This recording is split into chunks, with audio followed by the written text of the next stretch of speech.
afternoon, everyone. Good morning. Good afternoon, and appreciate you being here on a Sunday. Doesn't feel like a Sunday to us. It's a game week Tuesday. Good work so far in preparation for Thursday night, which I think we're all looking forward to. I know the players are. They've worked very hard through the off season and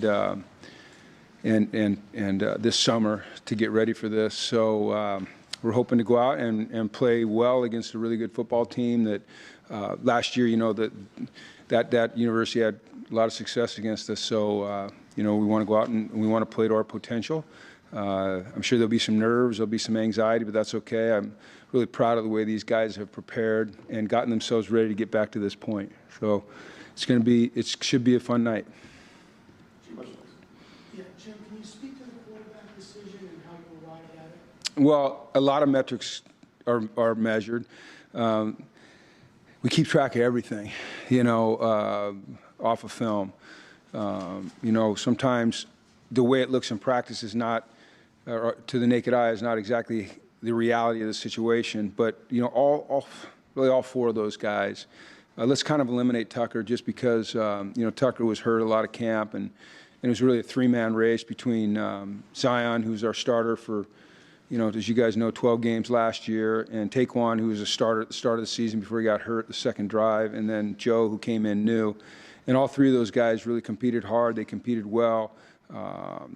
They competed against each other, but they supported each other along the way. And at the end of the day, in compiling all the statistical data, you still trust your gut, when you've been doing this a long time. And I feel like as a staff, there was a consensus that at this point, well, I don't feel like it, I know that there was a consensus that we wanted to go with Joe. And you know what? That says great things about Joe, but it doesn't say anything negative about Taekwon and Zion. They're both really good players. And we have a situation here where we have three guys that have played in Division I games. Well, has Joe played Division I? Is main division? Yes. Yeah. So we have three guys that can go in and get it done.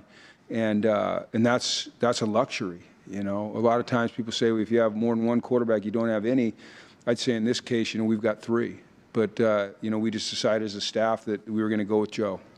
Do you anticipate a game plan that might use more than one quarterback? I'm not the type of guy that likes to do that. I think you throw your quarterback out there and you support the heck out of him.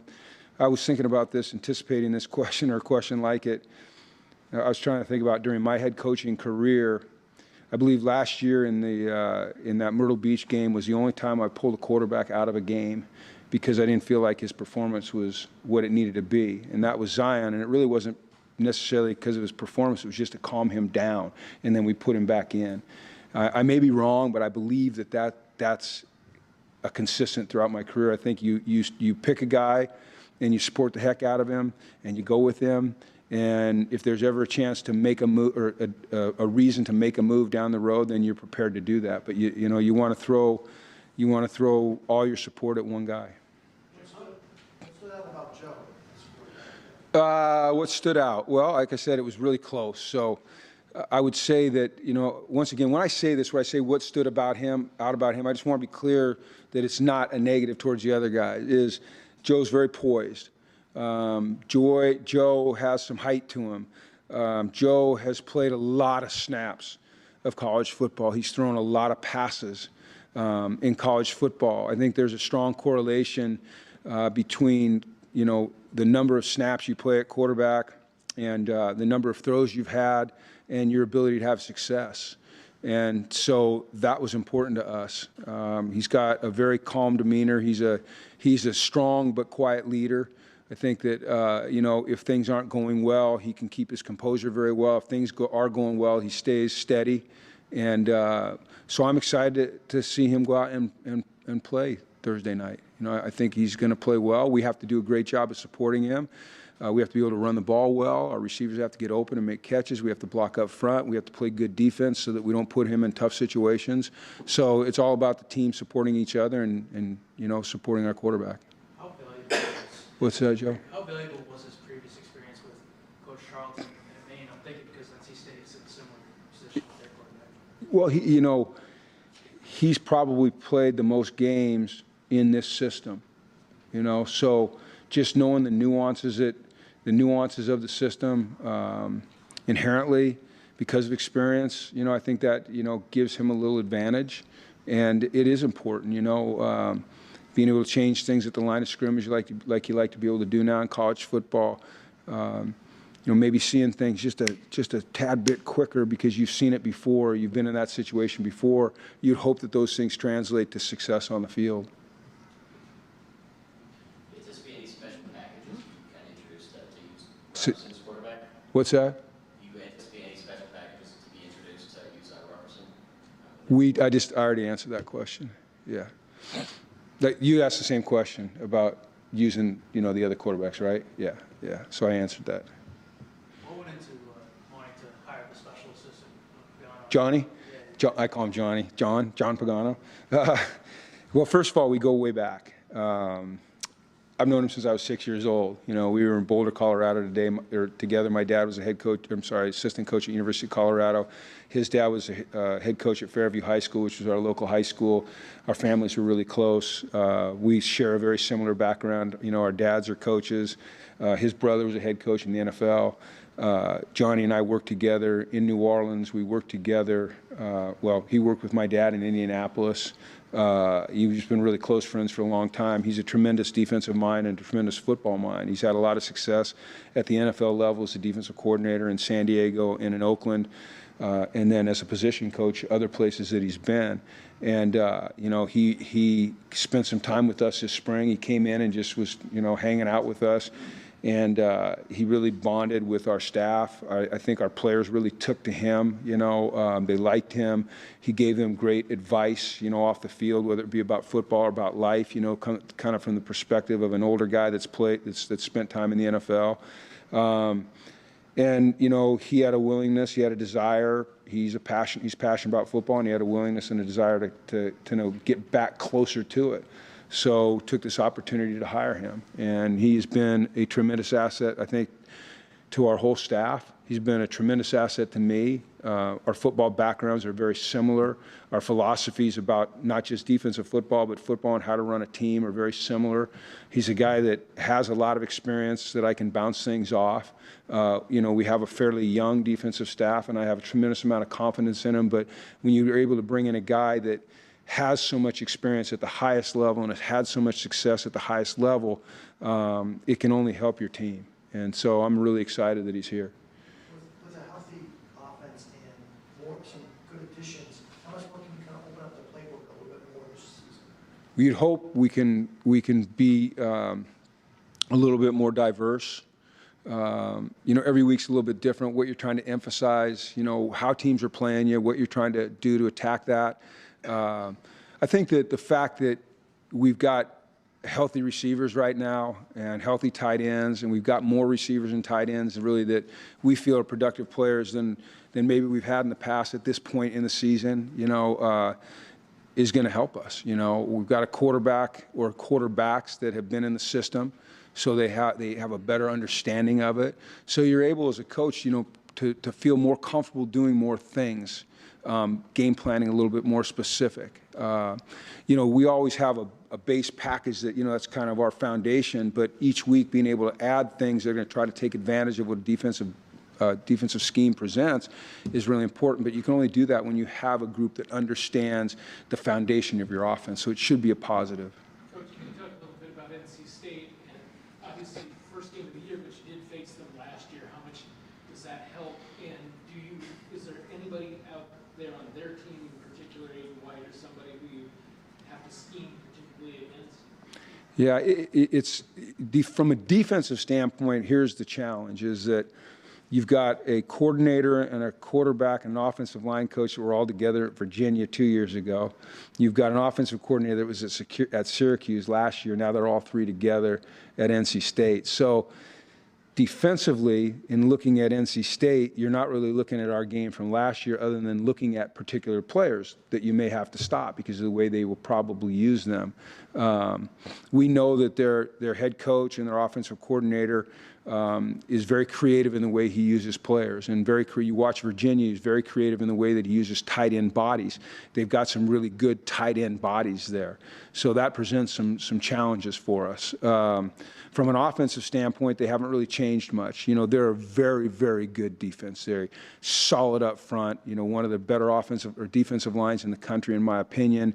They do what they do, and they do it well, and they play very fast and aggressive. So for our offensive staff, we kind of know what we're going to get. For our defensive staff, you know, we just have to be fundamentally sound, play hard, play fast, be assignment perfect until we kind of figure out, you know, how they've built their system, because we really haven't seen all those guys together yet. Besides 2 years ago at Virginia, and you know, in this business, sometimes that's a lifetime ago. You drop stuff and you pick stuff up as you go along. Coach, how do you view your team Better defensively? Than what? than a year ago? Well, I think that it's kind of the same as offense. You know, schematically, there's a better understanding amongst our players of what we're trying to do and what they're supposed to do. And I think they're more connected to each other in terms of knowing what each other are going to do. They're more comfortable in our system because they've had repetitions playing the call now. You know, early last year, we were kind of changing some things around. And now we had, you know, 7 or 8 games where we were kind of doing the stuff that we got good at. We had a spring where we were really able to focus in on it. We've had a good training camp to be able to focus in on it. So there's a level of comfort that creates a level of confidence because of repetition.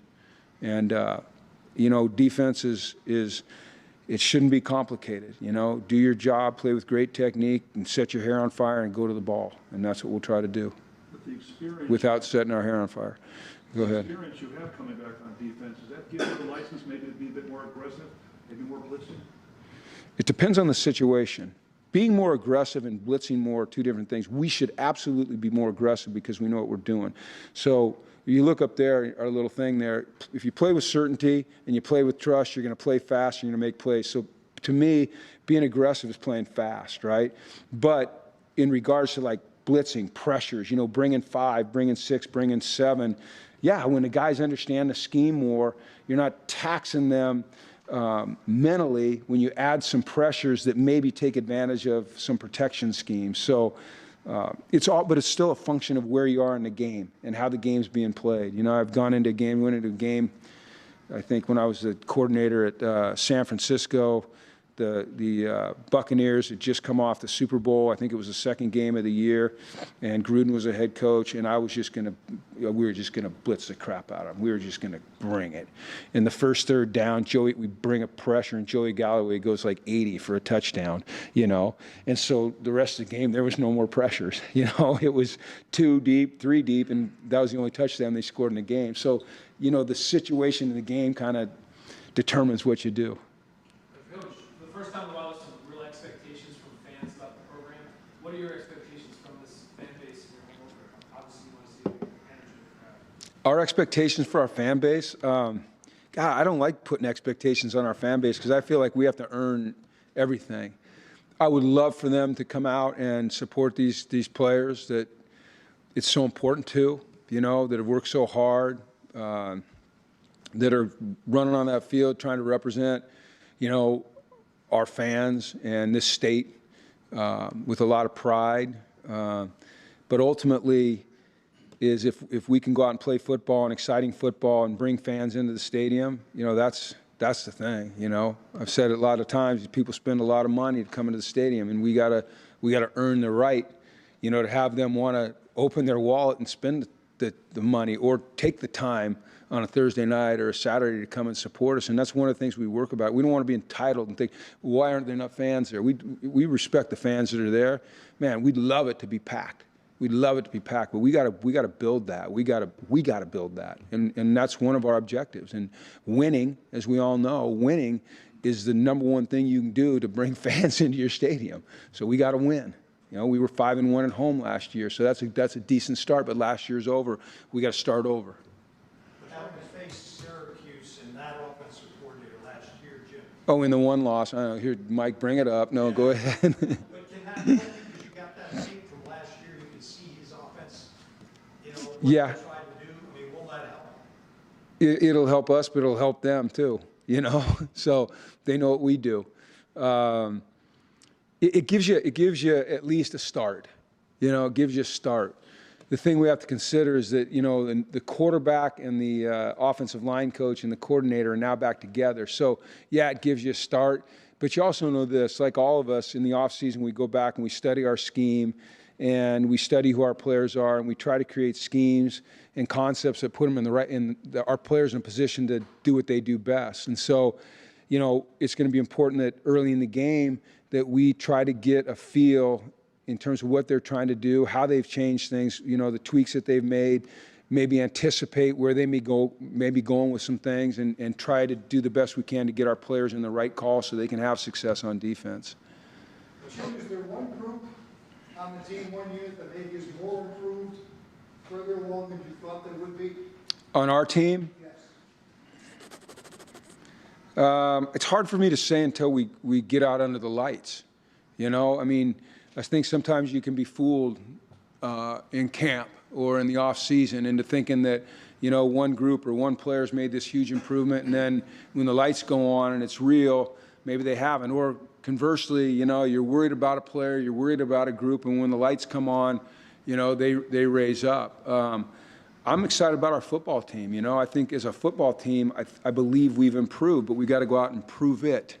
You know, prove that we've improved. So I can't really say there is one group right now that I'm, you know, going, boy, we've really improved there. I have a feeling, but I can't. It's not confirmed yet. How comfortable are you at the linebacker position, obviously filling those holes of Swenson? It's tough. You know, losing Ian, losing Brandon.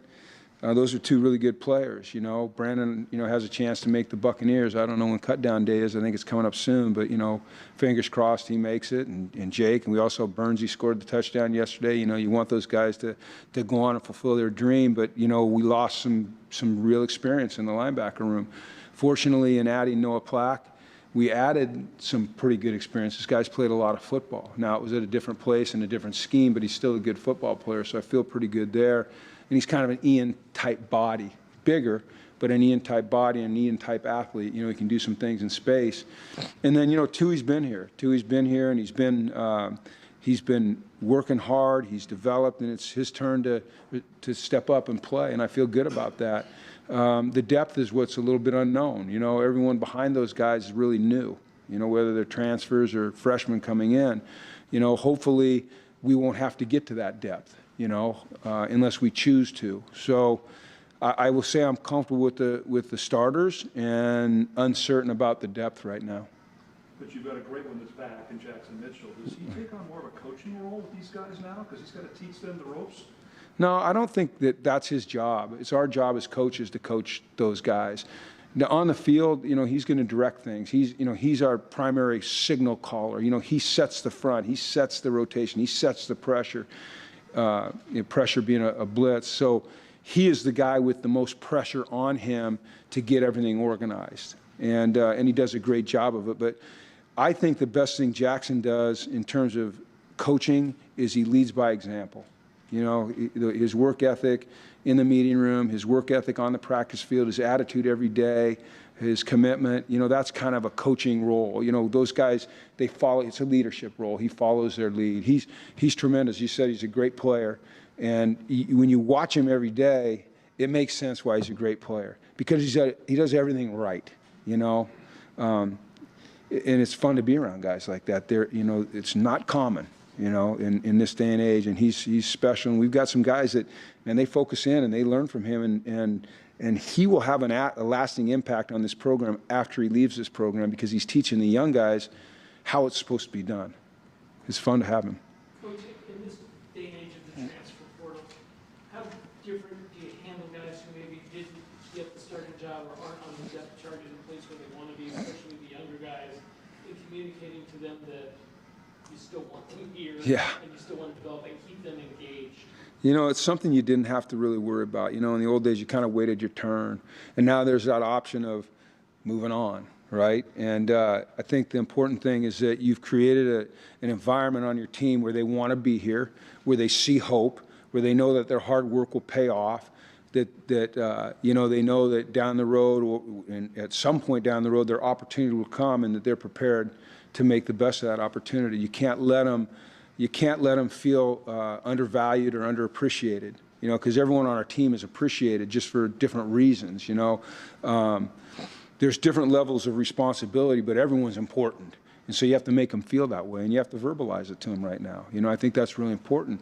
You know, you worry about some kids that transfer in, especially grad transfers, because grad transfers they could bounce today, you know. But you got to make them feel valued, because they are valued. And but it's always in the back of your mind, you know. Are we going to lose this guy? Is he going to be so disappointed he's not the starter that he's going to find another opportunity? And we didn't have to worry about that in the past, and now we do. So it's not really fun, you know. It's not fun. It's unsettling. No, go ahead. I wanted to ask you about Coach Baylock. Yeah. I understand as the schedule's changed, they're going to honor him before the game. Yeah. What have you come to learn he means to this university? Oh, I mean, he's a legend. You know, he's a mainstay. He's a fixture. I don't know that I've ever gone to an event or talked to an alum, a former player, that hasn't said, "Hey, say hi to Coach Baylock for me." That guy made so much impact on my life. And, I mean, that's just a common theme. The impact that he's had on the people that he's been around at University of Connecticut, whether they're staff members, but especially players, is like, I've never been around a place where people that have been here in the past talk about one man the way they talk about that guy. And it's not just the players in the past, but he's always available to our players, you know. He's an old school guy. He tells it like it is. He's real. You know, he doesn't mince words. He's incredibly supportive. He's going to tell these kids what they need to hear. He's going to help them with the rest of their life. He's going to try to connect them to people in our community so they can get a job after football. And he's always around. You know, he tells great stories. And I'm really excited that he's being honored. And, you know, he told me the other night after our mock pregame, he said, "Hey, just tell the guys to go out and win one for the old grandpa here," you know, which I don't think of him as an old grandpa, you know. I mean, he's still got some spice to him. So I know he's excited about it, and it's well earned by him. Last one. The talent you got in the wide receiver room. It's improved. I didn't know if I cut you off or not. You want to talk about the talent? Okay. You know, we talked about this the other day, but, you know, you lose a Keelan and you lose an AT. There's some, you know, some good players, you know, walking out the door. But I think that, I believe our staff and our recruiting staff did a really good job of identifying some guys that could come in and really help us and improve that position. And, you know, I think about a guy like Jordan Porter, who started at Arizona State and then transferred. Now he transferred here as a grad transfer, and he's a 6'2", 200-pound guy that's, you know, one of the faster players on our team, and he's going to get an opportunity to go out and play. Excited about him, excited about James Burns, you know, who brings some real speed to the position. Excited about Buckman, who, you know, sure-handed, you know, just gets open. I think he's only dropped one ball in his career. You know, you got a guy like Kyleesh Hicks, who didn't really do much last year because he pulled his hamstring early in camp and just kind of fell behind in the learning process. And now he's a part of it. And then you get a healthy Cam Ross back. And, you know, this kid hadn't been on the field for, 2 years almost, right? I mean, a little bit last year late, but he wasn't confident when he went out on the field last year. You know, he was ginger about, you know, just treating things out. You know, he wasn't full speed, and he's full speed right now. KC, you know, is an improved player. So there's just better depth there, you know, through and through. And I believe there's, you know, some guys that can go out and make some plays for us. Okay, hey, thanks everybody. Appreciate it again on a